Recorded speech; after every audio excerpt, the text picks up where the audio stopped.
March is Kidney Disease Awareness Month. It is estimated 35.5 million Americans have chronic kidney disease. That is 1 in 7 adults in the United States, according to the CDC and the NIH. As many as 9 in 10 adults who have the disease are not aware of it. Later this month, the National Kidney Foundation will hold its 37th annual Authors Luncheon here in San Francisco. This is done to help raise money and awareness to help fight the disease.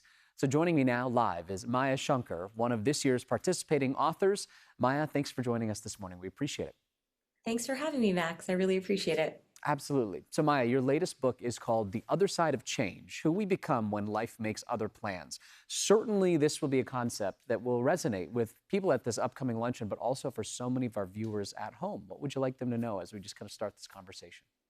Yeah, I think unexpected change is a very scary experience for so many of us, in part because it is filled with uncertainty. And we know from research that our brains are not wired to like uncertainty. So one of my favorite research studies shows that we are actually more stressed when we're told we have a 50% chance of getting an electric shock than when we're told we have a 100% chance. And it can seem kind of wild, but I don't know about you, Max, I fully resonate with those findings. I like knowing how the story ends. Oh, And absolutely.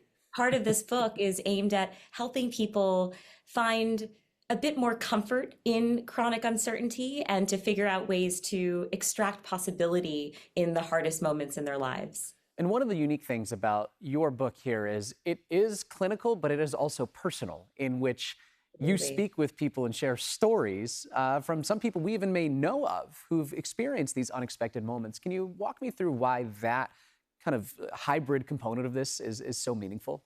Yeah, I love that you pointed that out. Having a narrative first book was so important to me because it's really through people's stories that you enter readers' hearts. And I absolutely learned the importance of storytelling through my podcast, A Slight Change of Plans. And so when I started writing this book, I thought, okay, what's really important is that we ground the reader in human experiences, what people have actually lived through, and then I can pair scientific insights from human behavioral science, from cognitive science to supplement the stories, to illuminate universal lessons and strategies or techniques that we can all use to navigate change with a bit more equanimity. But I find myself too, many of these evidence-based strategies I knew going into writing the book, but I only really started to use them when they were grounded in other people's stories and I saw how effective they could be. The power of storytelling, it truly is a remarkable thing that brings all of us together. It does. It's something we can all understand.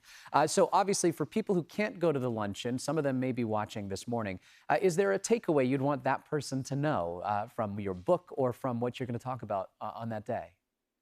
Yeah, I think that it's so easy to feel daunted at the outset of a change. And I think one of the things that we forget is when a big change happens to us, it also leads to lasting change within us. We become different people on the other side of change. And I think there's something hopeful about that message, which is when we are feeling like we can't possibly endure what we're up against, a reminder that we will actually emerge as a different person. A new person will be navigating that full experience with new capabilities and new perspectives and new values. It can make the whole thing feel more manageable. And the cast of characters that I interviewed for this book, while they weren't always happy about the particular change that happened to them, they were all deeply grateful for the person they became as a result of what they went through. Yeah. So for those who love to read, the event can connect people with some extraordinary writers. Can you just briefly walk us through some of the authors who are going to join you at this event? Oh my gosh, yes, I feel so humbled to be part of this group, but Tayari Jones, Andrew McCarthy, Megha Majumdar, these are all people I so look up to, and they will be part of the luncheon. All right, Maya Shankar, thank you so much for joining us. We really appreciate the insight this morning. And for you at home, the 37th annual Authors Luncheon benefiting the National Kidney Foundation is on Sunday, March 29th. It's happening at the Hyatt Regency Darrow in San Francisco. We've got more information. There it is on our screen right here, and then at kidney.org/luncheon.